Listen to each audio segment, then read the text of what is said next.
Só para relembrar, tinha terminado aquele episódio do ônibus, né, que a espiritualidade mais desarmonizada queria provocar um acidente, eles interviram e tal, e agora eles estavam indo trabalhar com um espírito encarnado, né, de número 14, que é justamente aquela senhora que estava no ônibus. E aí o Lancelin, vou estar aqui só na fala do Lancelin, né, que ele se surpreende, né, de ser a mesma senhora.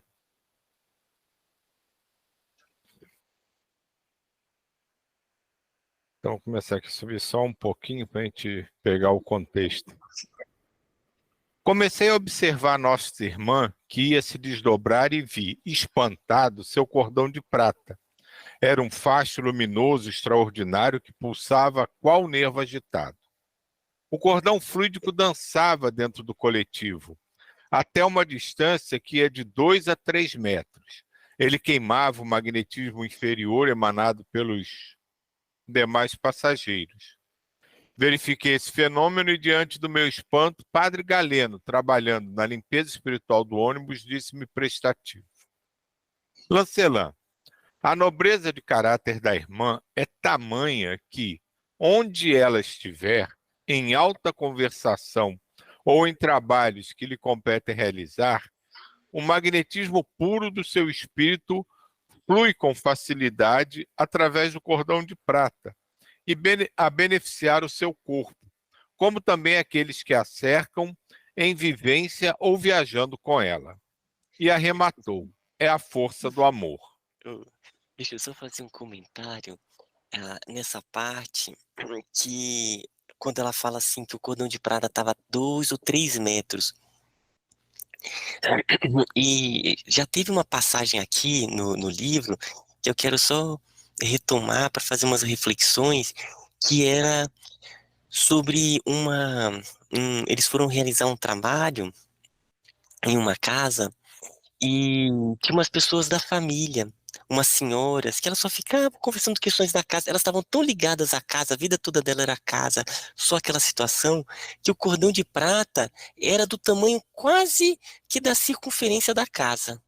Elas não conseguiam ir além, porque o próprio pensamento não ia além das tarefas ali cotidianas.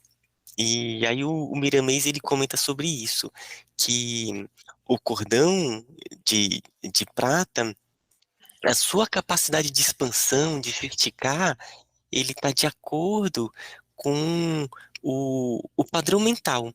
Quanto mais a pessoa ela consegue se expandir, ir em outros planos, aumentar o, a sua busca por locais muito além, por trabalhos além, ela se estende cada vez e cada vez mais, né? E isso se estende até mesmo além do planeta, no sentido de que quanto mais amplo é essa visão e essa busca por interação, maior é a facilidade de que a mente, o corpo energético, ele se sintonize com um local energeticamente mais distante, entre muitas aspas, aí esse distante. E o cordão ele consegue se conectar com esse local, sabe? Então, a expansão de pensamento, ela possibilita isso também, essa maior flexibilidade do cordão de prata. Então, é isso que eu queria comentar aqui. Tentei outra pergunta, mesmo em serviço. E como eu, por exemplo, posso adquirir esse amor, de sorte que possa operar também esses benefícios em favor da humanidade? Isso somos nós perguntando, né? Isso Meu aí. filho, tudo na vida pede preparo para ser mais útil. A boa vontade só pouco realiza. Necessário se faz que aprendamos todas as ciências espirituais, porque elas são um ninho onde pode pousar a ave da luz que se chama amor. A vida é uma grande universidade, todos nós temos de aprender a conhecer, para depois saber ajudar com eficiência. E para tanto, caro irmão, nós temos um grande mestre que vive geralmente no silêncio e que se chama tempo. Deus nos deu tudo, basta fazer a nossa parte, que denominamos de conquista. Esse parágrafo eu acho muito bacana, né? Porque quando ele diz aqui, a boa vontade só pouco realiza. Então não basta simplesmente a gente querer. Ah, não, a partir de amanhã eu vou me tornar uma pessoa melhor, eu vou trabalhar mais pela humanidade. A gente tem que realmente saber como fazer isso. Não adianta dizer vou fazer e sair fazendo. A gente tem que aprender, tem que amadurecer, tem que se conscientizar da realidade do universo ao nosso redor. E a frase seguinte, né, de onde eu parei, é tudo, né? Educar é o lema, instruir é o tema maior. Pois é, mas como as leituras se entrelaçam e como o conhecimento chega até nós, né? Essa nossa grande universidade que estamos vivendo, essa oportunidade de estarmos aqui. E ontem, Silvio, lembrar do que você falou ontem para a gente, muito importante, do tempo, né? E tem uma pessoa sábia, uma vez chegou para mim e falou assim, uma pedra no rio, ela não cria lodo da noite para o dia, ela precisa de tempo. E ontem você falou que a gente tem que lembrar que nós temos todo um tempo, e que é uma oportunidade, né, que a gente está nessa escola de anjos, né? Depois eu falo da escola de anjos, que eu conversei com o Ismael, que aqui é uma escola de anjos. Então, para a gente criar o conhecimento, ele precisa de tempo, e a gente está no caminho, né? Esse aqui é um dos caminhos, né? A gente vai conhecendo, vai trocando conhecimento, vai compartilhando os nossos insights, que são muito importantes, porque não é só o que vem nos livros, né? É o que vem da nossa universidade, na universidade de cada um, na vivência de cada um. E sempre lembrar isso que você lembrou muito bem ontem, Silvio. Não ter pressa, porque uma pedra para criar lodo precisa de tempo. Sobe um pouquinho aí, Elisa. Não, aliás, desce, continua o texto para baixo. Não, mas antes... Não, para baixo, continua. Urgência nas nossas vidas. Sim, mas essa urgência tem que ser, a gente tem que tomar cuidado, é a urgência da gente despertar para o amor, né? Esse conhecimento ele vem é lento. Ele vai ocorrendo a partir que a gente está exercendo o amor. É nesse exercer do amor, né? Não é da noite para o dia, não é isso que eu quero dizer. Mas diga, Ismael. Eu não queria fazer um comentário ali ainda, se puder só retornar o parágrafo que a gente leu. Isso. Eu gostei muito dessa parte, quando ele fala aqui, necessário se faz que aprendamos todas as ciências espirituais, porque elas são um ninho onde pode pousar a ave de luz que se chama amor. Essa aprender todas as ciências espirituais me tocou muito, porque no caminho evolutivo, o mundo maior nos coloca em muitas e muitas situações diferentes. Então, às vezes, a gente vem em uma escola que nós viemos como rei, na nobreza, outra como pobre, outra entre os esquimós, outra lá em situação, em vivências na África. Cada uma dessas é uma ciência espiritual. A gente vai ganhando sabedoria, vai compreendendo e participando de várias e várias perspectivas diferentes. Isso tudo é uma ciência espiritual. E a gente passa por espiritualidades, religiões diferentes, por vivências, em cada uma vamos adquirindo determinadas características. E aí, cada vez mais, o amor ele floresce. Então, o amor ele floresce de uma maturidade que se vem de muitas e muitas experiências, né, de uma linhagem, de muitas vivências multimilenares. Então, achei muito bonito todas as ciências espirituais. Uma figura, Rapaz. opa, Não, pode falar que eu lembrei de uma coisa agora.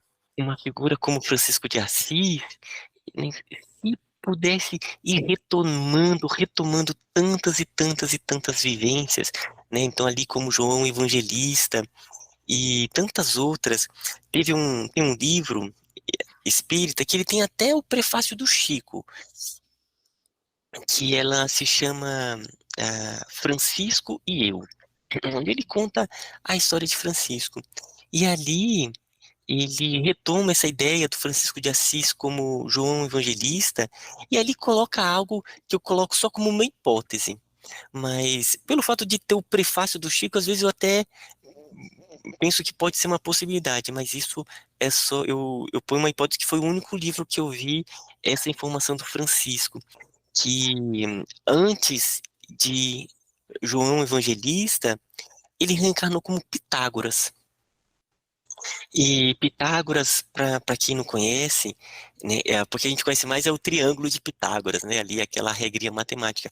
Só que o Pitágoras ele foi um grande reformador social.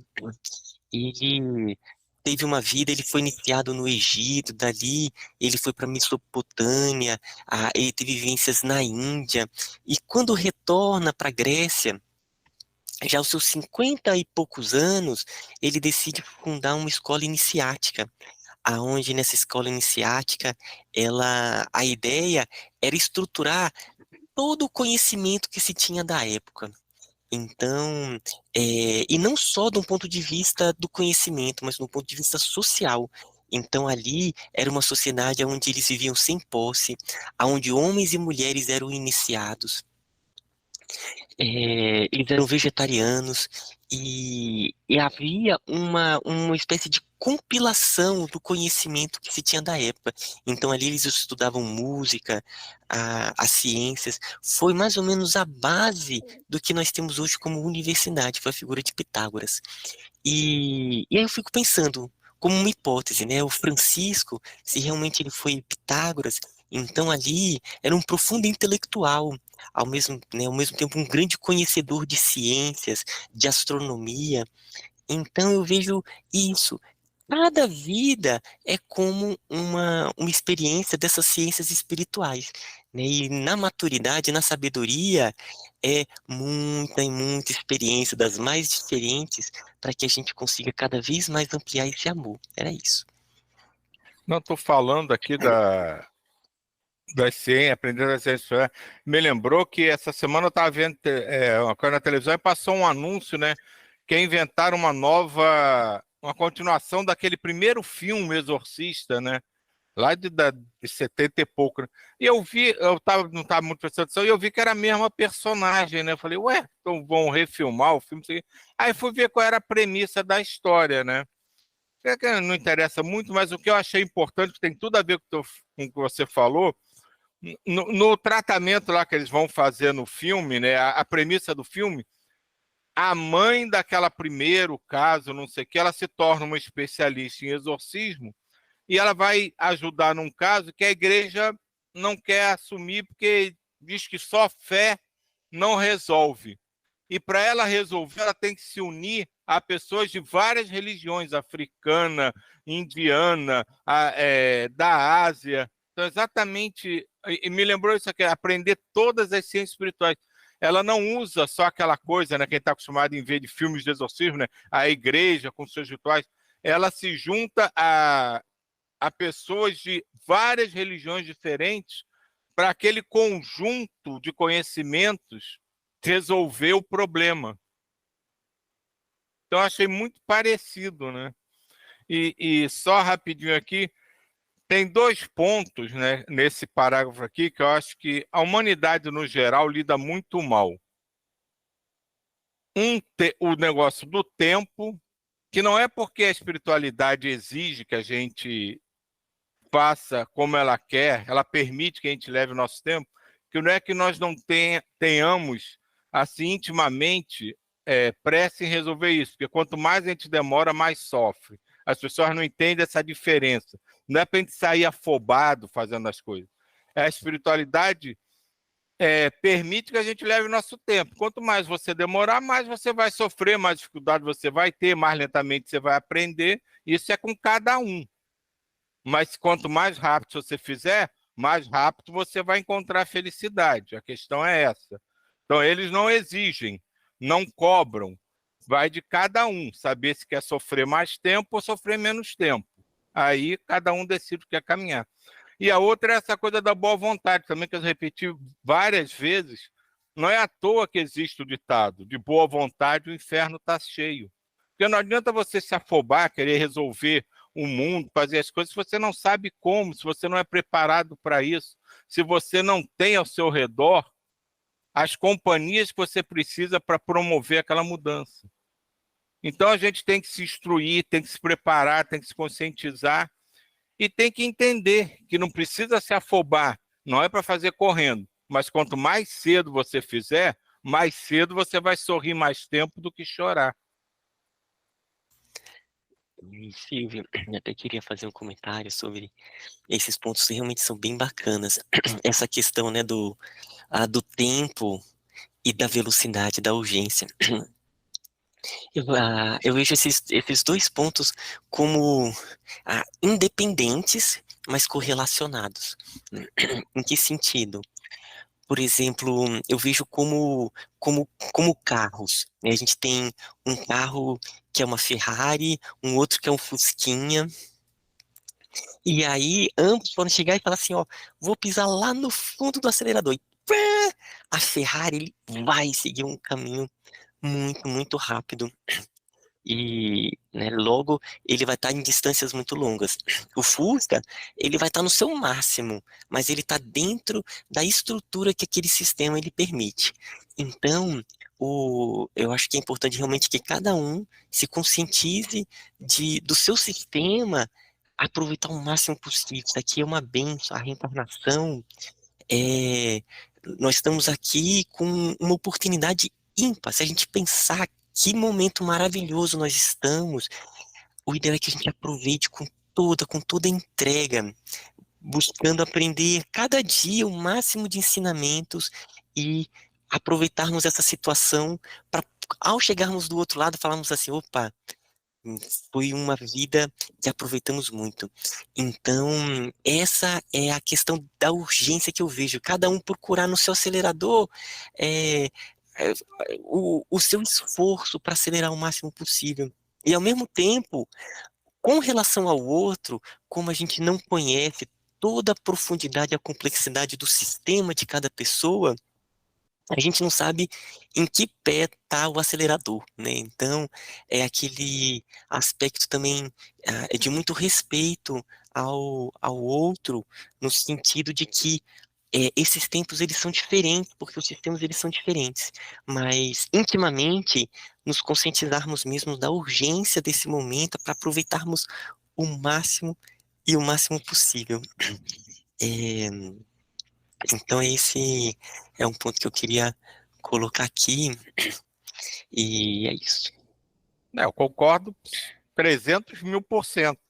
O que eu debato é a humanidade usa essas coisas como desculpa para não fazer. Eu preciso fazer isso. Não, mas eu tenho todo o tempo do mundo, eu não preciso fazer. O que eu falo é isso. As pessoas usam isso como desculpa. Para a gente, tudo é fácil ser desculpa, porque a gente ainda tem dificuldade de realizar um monte de coisa. Eu quero ser um ser melhor, mas hoje eu estou a fim de encher a cara. Então, tudo a gente usa como desculpa. Então, esse negócio do tempo, eu concordo plenamente contigo, João. Só que a humanidade, no geral, usa isso como desculpa. E quando faz uma coisa errada, a mesma coisa. Não, mas eu tive boa vontade. Sim, você teve boa vontade, mas fez tudo errado. Com relação a isso, exatamente, ao colocar o outro, é o nosso julgamento, né? Mas usam mesmo, mas é o nosso julgamento. E o máximo que a gente pode fazer é conosco mesmo o processo.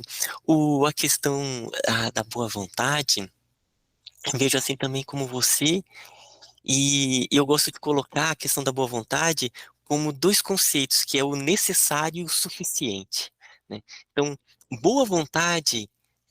Não, antes de falar falar com boa vontade, eu vou falar sobre o conceito de necessário e suficiente, né? A gente pode ir em um determinado local.